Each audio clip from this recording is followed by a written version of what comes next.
Sri Guru Charitra, Chapter 21. Shri Ganeshaya Namaha, Sri Saraswatyai Namaha, Shri Gurubhyo Namaha. When Namadharika expressed further interest in listening to the stories of Sri Nrisimha Saraswati, Siddha continued, there was a disciple of Sri Guru by name Tantuka. He used to attend to his worldly duties for 3/4 of the day and devote only the remaining part of it for the service of the Master. Once all his kinsfolk invited him to join them on a pilgrimage to holy Sri Shailam in Andhra Pradesh. Tantuka replied, the mutt of Sri Guru here is as holy to me as Sri Shailam, and Sri Guru is my Lord Mallikarjuna. His kinsfolk considered him a fool and went away on their pilgrimage. Some days later came the holy festival of Shivaratri. On seeing him, Sri Guru said, why did you not join your people on their holy trip? Tantuka replied, there is no holier service than the service of thy feet.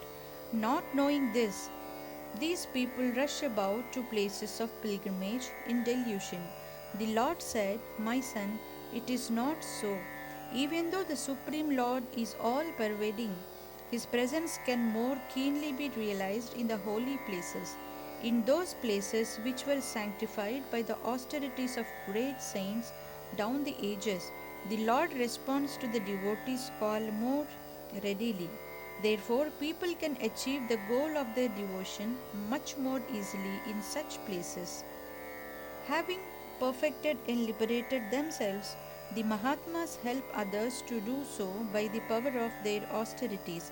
Indeed, the great sages and their divine powers were created only for the uplift of all the creatures.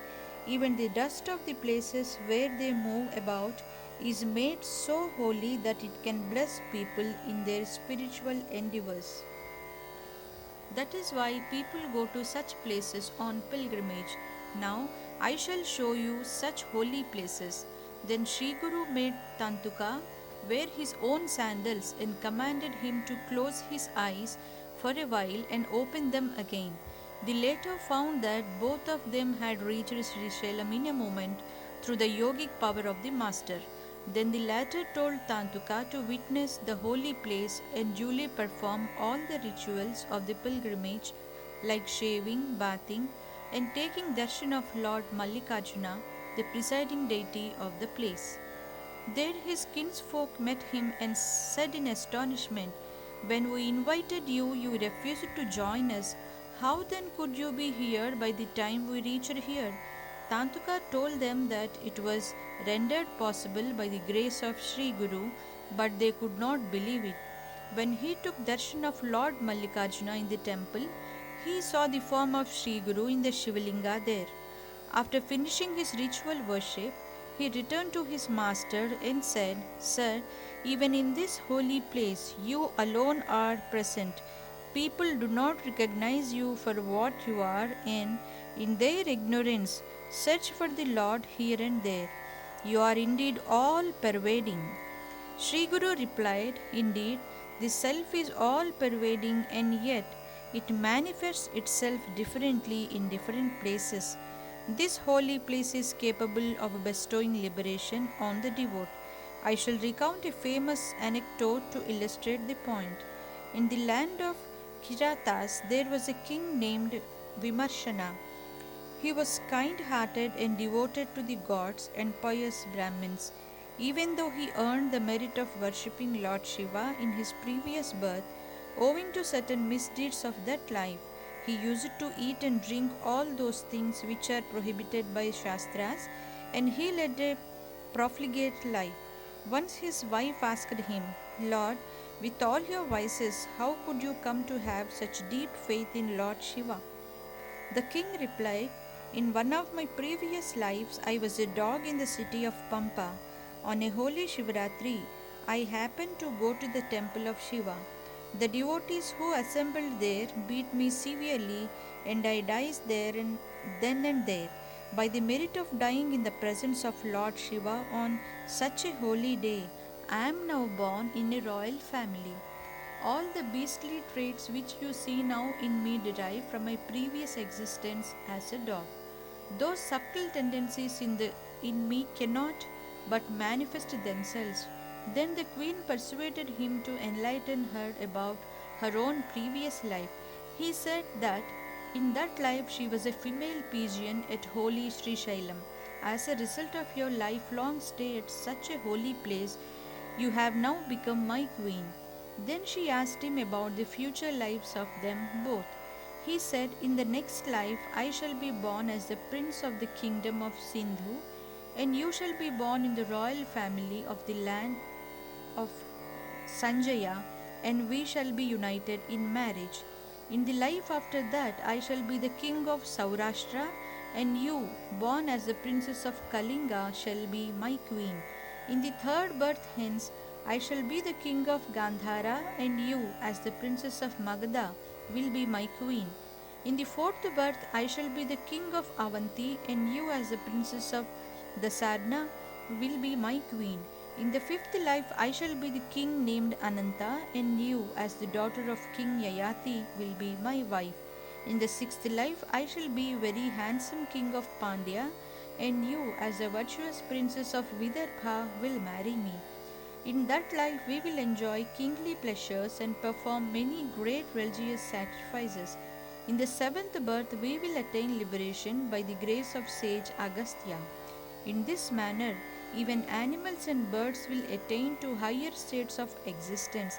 Indeed, it is human beings who, through the force of their earlier evil actions, will be born subsequently as various other creatures in nature. But the gods will ever take care that they do not fall away from their heavenly states. Then Sri Guru brought back Tantuka to the Sangama near Gangapur in, in as mysterious a way and ordered him to retire to his village. A few people of the village had also joined him and on the way asked him why he got his head shaved. He told them how Sri Guru took him mysteriously to Sri Shailam and how he got his head shaved there as per the custom of the place. They could not believe his words and said, till a few hours ago this man was here, he is weaving fairy tales. At night all of them came to the Sangama, observed fast and kept a vigil till dawn, chanting the name of Lord Shiva. A fortnight later, all the kinsfolk of Tantuka returned from Sri Shailam. They wondered when they learned that he was back at Gangapur far ahead of them. They realized that it was all the grace of Sri Guru. The people at Gangapur also confirmed Tantuka's words. Through incessant service of his master, he eventually freed himself from the shackles of his previous karma and attained the highest bliss that transcends the pains of opposites like joy and sorrow. Who can ever know how many are the souls that were thus liberated through devotion to the Guru? In the same manner, there were two poets who attained liberation by celebrating the divine glory of Sri Nrisimha Saraswati in words. Infinite are the divine acts of the Lord, and no one can ever know them in full. The Vedas themselves have betrayed their inability to comprehend His glory. Namdharika longed to know the story of two poets in full, so Siddha gladly resumed his account. A Brahmin by name Nandi Sharma was afflicted by leprosy. In order to free himself of it, he practiced severe austerity tapas at Tuljapur. One day, goddess Bhavani appeared to him in a vision and directed him to worship goddess Chandaleshwari. Accordingly, he went there and practiced austerities for 7 long months. One day, the goddess appeared in a vision and directed him to serve the sannyasi at Gangapur to realize his object. The Brahmin was shocked and even lost his patience and remonstrated her. Are you, a goddess, not ashamed to tell me to serve a common mortal? What happened to your divine power? If you could not help me yourself, why have you not told me so even earlier and spared me all my long, strenuous efforts? Without a word, the goddess disappeared. The man again persuaded his austerity to win her favor, but it was in vain. At last, finding no other way, one day he went to Gangapur to see the sannyasi as per the direction of the goddess. Strangely enough, in spite of his repeated inquiries, no one at Gangapur directed him to the Lord. At last, an old man told him that the master was due to arrive there for the holy Shivaratri. Meanwhile, some of the local devotees of Sri Guru had conveyed to him the news of the arrival of Nandi Sharma. Immediately, Sri Guru summoned Nandi Sharma and said, "Why have you come here to serve a common mortal, leaving aside the main deities? For no mere mortal can ever free you of your fell disease." Nandi Sharma immediately realized the stuff of which the sannyasi was made, that he was indeed the Supreme Lord Himself. He prayed, "Lord, pardon me my error. I am dull of intellect and a sceptic, a fallen sinner. You, on the other hand, are the ocean of mercy and filial love for your devotees. I seek your refuge. I have none else to help me. Soon after my marriage, I was afflicted by this foul disease. Even my parents and wife have left me. Even the gods have refused to respond to my prayers. I find it better to end my life than to prolong such a tale of misery. O thou supreme self, if you too look on me with a cold eye, I shall be compelled to take my life." The merciful Lord was moved at his plight and said, "Do not fear, my son.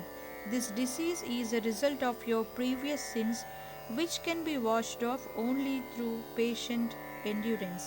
Indeed, you have gained this faith in me now, only because the result of your evil karma have worked out. Now you take a dip in the holy Sangama." Then the Guru turned to another disciple by name Somanatha and said, "Take this Nandi Sharma to the river for a bath. Guide him in worshipping the nearby peepal tree and then bring him back." Accordingly, Nandi Sharma finished the bath and worship at Sangama, returned to the master and prostrated to his feet. The Lord lovingly raised him up and said, "My son Nandi Sharma, stand up and look at your own body." Nandi Sharma was amazed to find that all his body was clean except for a small ugly patch on the leg. He turned to Sri Guru and asked him why the patch was left behind. Sri Guru said, "You had a trace of doubt in your heart, and hence this patch has remained."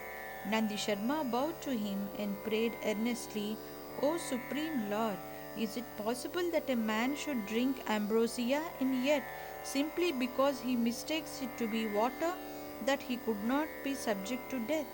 Does the fire cease to burn simply because a man touches it in ignorance?" Sri Nrsimha Saraswati said, "Everything happens according to one's faith.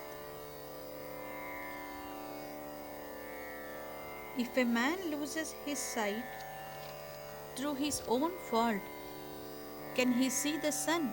At first, you had the doubt that nothing can be gained through the service of a guru. This patch is a consequence of it. Still, there is a means of getting rid of it. You sing a hymn of praise which, on the basis of the teachings of the Vedas, expresses your realization that I am not a mere mortal. Thereby, you shall realize your object." The Brahmin felt helpless and trembled with apprehension and said, "O Lord Supreme, you are the indweller of the hearts of all creatures. What need I to tell you? How can I compose a hymn when I am totally illiterate? Tell me something else which is in my power to do."